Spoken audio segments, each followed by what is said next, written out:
They asked him, so what's the secret? Smith Wigglesworth with his mouth, not what somebody says they think is the secret. He said it. I pray in tongues for 2 hours every day. He said, I pray in the afternoon and I minister in the evening. Finish.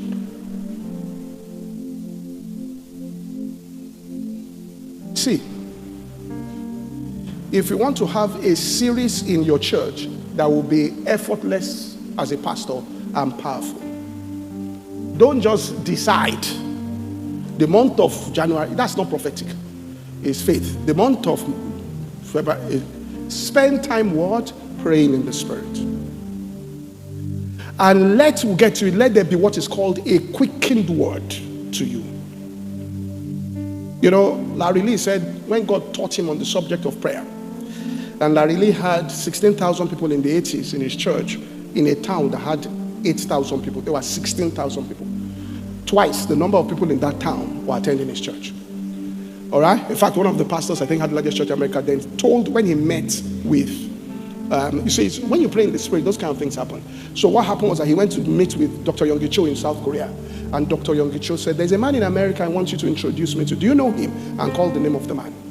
When Larry Lee got to America and met the man, before he even could say it, the man said, there's a man I heard you went to go and introduce me to the man. You see, he went to have a conference, and that's how he understood prayer. And he preached, nothing happened. Second day, he preached, nothing happened. He said on the third day, he was about to give up. He said 2 nuns, Catholic nuns, came to meet him with a guitar and gave him. And said, can you play? I mean, this is how I get all my messages I preach. Everything. Said, can you play? Can you help us tune the guitar? We saw you last night that you played the guitar when you sang. Can you help us fine tune it? He did it. He gave them. They said, fine. Now we've seen you preach twice and nothing happened. All right, we spent 5 hours praying for you in the Holy Ghost.